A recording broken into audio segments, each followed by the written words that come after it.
it was a Sunday morning. The stone was rolled away.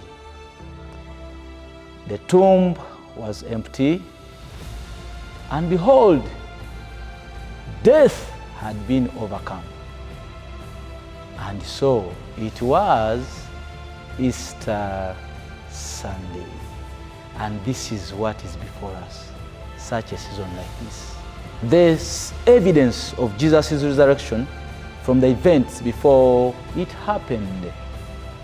There are quite many, but some of them could be as follows. Number one, the sign of Jonah.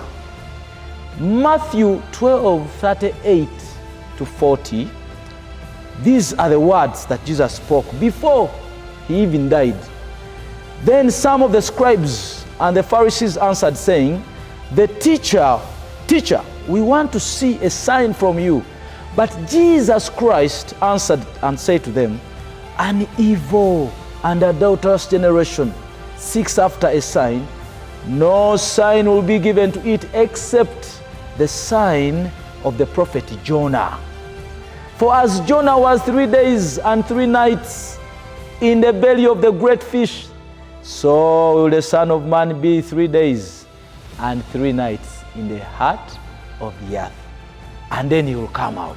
Just like Jonah came out of the great belly of the fish, the Son of Man also would come out, and he spoke this before he resurrected." The securing of the tomb, Matthew 27:62 to 66.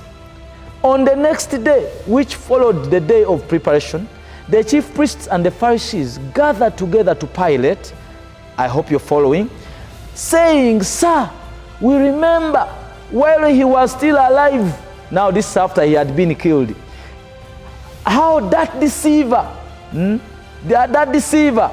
said," of course this was a blasphemy against our Lord Jesus Christ, "After 3 days I will rise.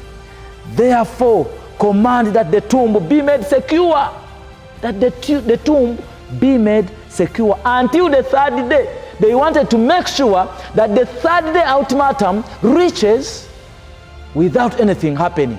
So they made the tomb secure so tight that until the 3rd day passes, lest his disciples come by night and steal him away. And he said to the people, "He has risen from the dead." So the last deception will be worse than the first. These people called the truth deception. So they were fearing, they were intimidated that what he had been speaking would come to pass. So they brought security. They employed all the security they can to make sure they block the resurrection. Verse 65, Pilate said to them, "You have a God. Go your way. Make it as secure as you know how." So they went and made the tomb secure, sealing the stone. Did you know the stone was sealed? They put spagulu, if it was there, spagulu on it. And that spagulu was not this one of 1,000 shillings.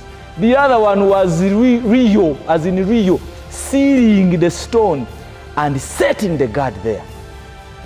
So if you see, as you're going to see in my narration, that the stone was rolled away, how could the women manage to roll away the stone had it not been Jesus, being God, resurrecting by divine power? Because we see two kinds of security here. The physical guard, the presence of the UPDF of that time, maybe you can call it RPDF, the Roman People's Defense Force, was very present. But also number two, the tomb was sealed, not just with the spagulu, you know, this one they put on the shoes when they smell the shoes, what has happened. No, it was the real sealant of that time.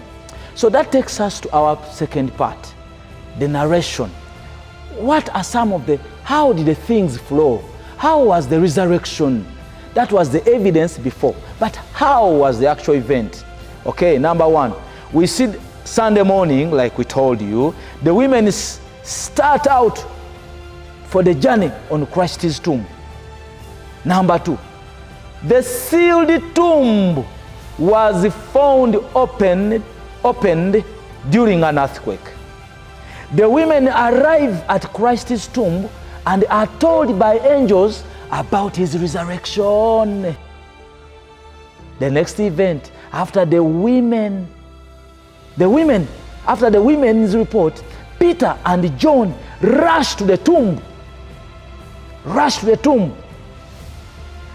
Christ appears to Mary Magdalene and sends a message to his disciples.